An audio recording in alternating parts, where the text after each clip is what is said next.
Thomas Frank has been sacked as Spurs manager. This has been coming for a very, very long time. He has finally been put out of his misery. Spurs fans have finally been put out of their misery because it was going from bad to worse. Ornstein Bomber, he's come through. He says Thomas Frank sacked as Tottenham Hotspur head coach.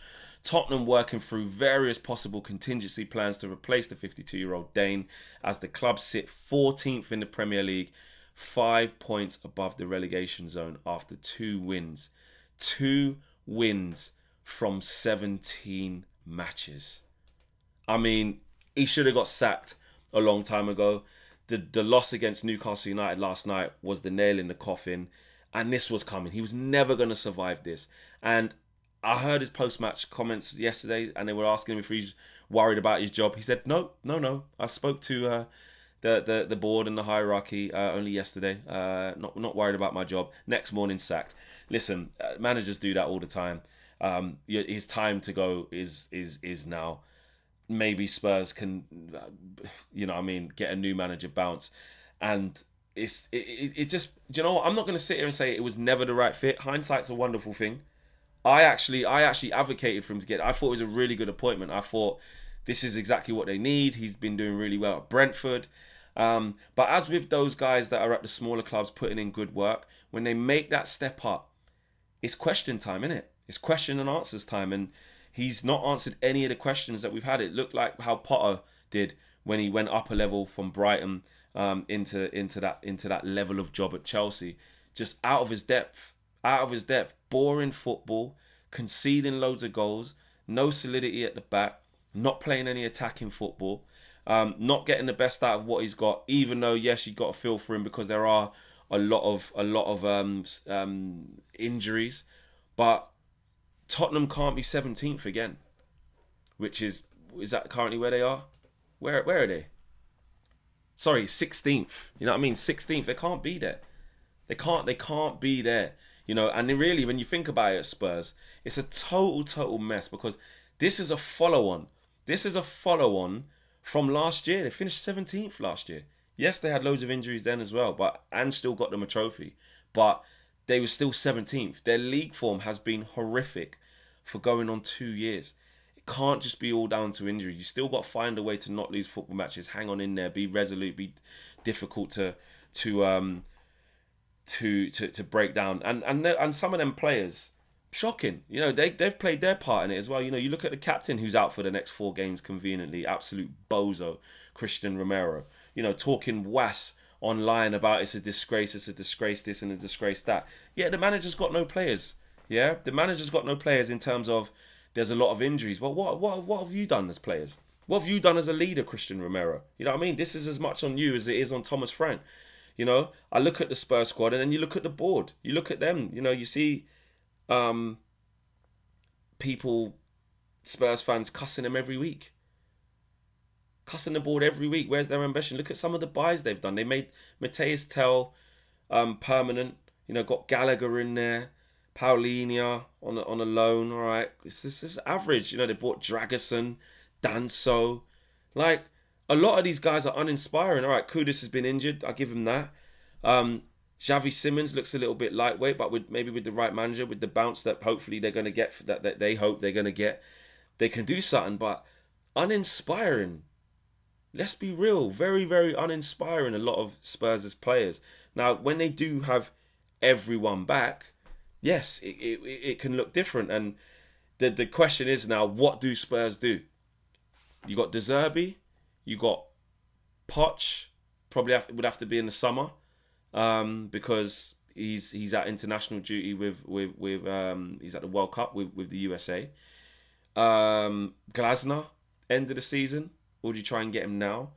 De Zerbi is the one that is probably the one that they could do immediately. And I know a lot of Spurs fans have tried to romanticize about Poch coming back home. Abby talks about it every week on DR. She's saying, bring him back lome, bring daddy home. And listen, this is a typical Spurs thing.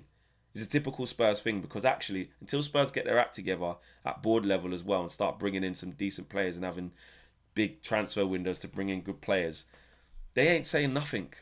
They ain't saying nothing. It'll be typical Spurs. It'll be the most Spursy thing to bring back Poch and it still be shit. Do you know what I mean? But they're not going to be able to do that to the summer. So who do they get as an interim to the end of the season? They've done the Ryan Mason thing before. Idiot thing. Stupid. What did you do? Ledley King or something? Get Defoe in there. Bring Robbie Keane from Ferencvaros. I don't know. Let's see what they do. But De Zerbi, listen, De Zerbi's an interesting one. De Zerbi's like a little bit of my arch nemesis when he was linked to United jobs. There's something about it I'm just not entirely having. Now, he's obviously done some good work. He's done good work at Brighton. Just obviously to the other day, done some decent work at Marseille before it all self-imploded. Very combustible character. I think he'll be high on Spurs' list. Do you know what I'm saying? I don't know if Spurs try and go and get Glasner now out of Palace. I think he'll probably stay to the end of the season. So I think Spurs will probably either go interim or De Zerbi. And if they go interim, I think that means that they want Poch in the summer. I think Poch will obviously definitely go back there. But whoever comes in, like Spurs need to be very careful because one thing is sacking Thomas Frank, right? Which is absolutely the right thing to do. Absolutely the right thing to do because he's been dead. The football's been turgid. The results have been even worse. And even though you have messed it up with a certain with injuries, there's injuries that are there. It hasn't been good enough, and they're 4 points, 5 points, whatever it is, above the relegation zone. Like they could go down, but Spurs need to knock my fuck about here because West Ham are resurgent. Forest will be fighting. You know what I'm saying? They play Wolves. In fact, let me look at that. What's going on here? So Forest play Wolves, yeah. And let's be honest, what's the goal difference? The goal difference would probably say Spurs, so they're still being 16th. You'd expect Forest to beat Wolves. I think that's tonight or tomorrow night. They could move level on points with Forest, with Tottenham. So whoever comes in, if they want to do this, give it to a novice, yeah, someone with not that much experience, till the end of the season and just be like, yeah, we'll be alright, it'll stabilise us. Not so sure, bro. Not so sure. You look at that Tottenham team. They need a rocket up their backsides. They need someone to get them in shape. They need someone who's going to get something out of what they've got because the injuries ain't going to go away. They've got guys that are out for big, long times. Do you know what I'm saying? Significant absences they've got. Some are like a few weeks to a month. Some are like March. Some are April. So whoever the guy is who's going to have to be trusted to keeping that team in the Premier League, keeping that team afloat to the end of the year, needs to know what they're doing, bro. Needs to know what they're doing. It's not going to be enough to just come in and get vibes. They need to know what they're doing. So, do they just go with De Zerbi now and say the Poch timing it was just off and we can't afford to gamble our Premier League status on a caretaker manager who the players might not take to? I don't know. I don't. Spurs aren't like United in many ways, but like where you can put an Ollie there, ex-player, get the buzz, get the vibe back. Unless they unearth something that we don't know, but it doesn't feel like that's their situation. So, boy, Spurs. Listen, Spurs fans will be over the moon because he had to go. There's no question. There can't be one Spurs fan that sits there and says, nah, but injuries, we should have given him time. It weren't even his fault. Not with results that bad. He had to go. He had to go. He was staring down the barrel for ages. If anything, it's a dereliction of duty from the Spurs board that it's taken this long to sack him. Should have come earlier. But what should Spurs do next? I quite enjoy them being in this pain and suffering, and I don't think just getting an interim manager with that squad is going to be enough to just upturn in form. But they had to sack the manager. They've got to move on from here. Do you trust the Spurs board, Spurs fans, to be able to make the right decisions? I don't know. Do you know what I mean? But who should they get? Should they just go and get De Zerbi right now? Should they wait for Poch in the summer? Or should they be looking at Glasner? Should they be looking at someone else? Let me know what you guys are saying. Smash a like. Oh, and the video, it's cranking up in the Premier League. Take care. I'm out of it. Peace.